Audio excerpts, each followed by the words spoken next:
മുഹമ്മദ് അസ്ലാമാണ് കോഴിക്കോട്ട് നിന്ന്. നടക്കാവിൽ നിന്ന് തട്ടിക്കൊണ്ടുപോയ യുവാവിനെ കണ്ടെത്തി. കക്കാടം പൊയിലിന് സമീപത്ത് വെച്ച് രഹസ്യ കേന്ദ്രത്തിൽ നിന്നാണ് റഹീസിനെ കണ്ടെത്തിയത്. വയനാട് സ്വദേശി റഹീസിനെ സുഹൃത്തായ സിനാന്റെ നേതൃത്വത്തിലുള്ള സംഘം ഇന്ന് പുലർച്ചെയാണ് തട്ടിക്കൊണ്ടുപോയത്. യുവതിയെ ശല്യം ചെയ്തതിനാണ് റഹീസിനെ തട്ടിക്കൊണ്ടുപോയതെന്നാണ് പ്രതികളുടെ മൊഴി. പ്രതികളുടെ നിർദ്ദേശപ്രകാരം യുവതി റഹീസിനെ ഫോൺ ചെയ്ത് വിളിച്ചു വരുത്തുകയായിരുന്നു. പ്രതികൾക്ക് തന്നോട് മുൻവൈരാഗ്യമുണ്ടെന്ന് റഹീസ് മൊഴി നൽകി. യുവതിയെയും പോലീസ് കസ്റ്റഡിയിലെടുത്തിട്ടുണ്ട്.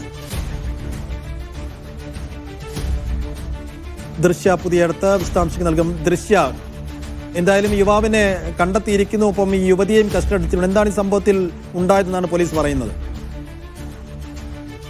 സൈഫു, ഇന്ന് പുലർച്ചയോടെയാണ് ഈ നടക്കാവ് വെച്ച് യുവാവിനെ തട്ടിക്കൊണ്ടുപോകുന്നത്. വയനാട് സ്വദേശിയായ റഹീസിനെയാണ് ഒരു സംഘം, 4 അംഗ സംഘം കാറിലെത്തുകയും തട്ടിക്കൊണ്ടുപോവുകയും ചെയ്തത്. പിന്നീട് രാവിലെ തന്നെ ഒരു 9 മണിയോടെ കക്കാടം പൊയിലെ രഹസ്യ കേന്ദ്രത്തിൽ വെച്ച് ഇവരെ ഈ തട്ടിക്കൊണ്ടുപോയവരെയും റഹീസിനെയും ഇതിന് കൂടെ നിന്ന് സഹായിച്ച ഒരു 4 പേരെ കൂടി, അതായത് 8 പേരാണ് ഇപ്പോൾ പോലീസിന്റെ കസ്റ്റഡിയിലുള്ളത്. ഒരു യുവതി കൂടി ഇതിൽ പങ്കുണ്ടെന്ന് പറഞ്ഞ് നടക്കാവ് പോലീസിന്റെ കസ്റ്റഡിയിലുണ്ട്. രാവിലെ മുതൽ CCTV കേന്ദ്രീകരിച്ചായിരുന്നു പോലീസിന്റെ അന്വേഷണം മുന്നോട്ട് പോകുന്നത്.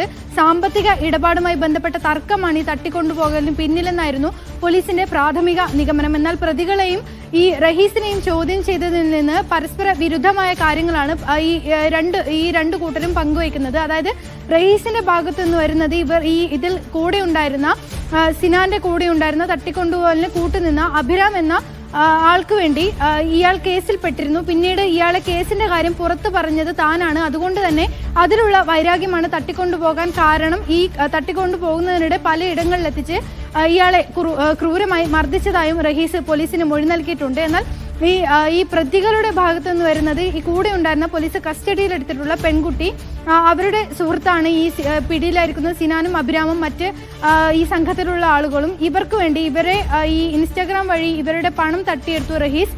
ഇതിന്റെ പേരിൽ ഈ പെൺകുട്ടിയുടെ പരാതി പറഞ്ഞതുകൊണ്ടാണ് ഇത്തരം ഒരു തട്ടിക്കൊണ്ടുപോകലിന് മുതിർന്നത് എന്നാണ് ഈ തട്ടിക്കൊണ്ടുപോകൽ സംഘത്തിന്റെ ഭാഗത്തുനിന്ന് വരുന്ന പ്രതികരണം.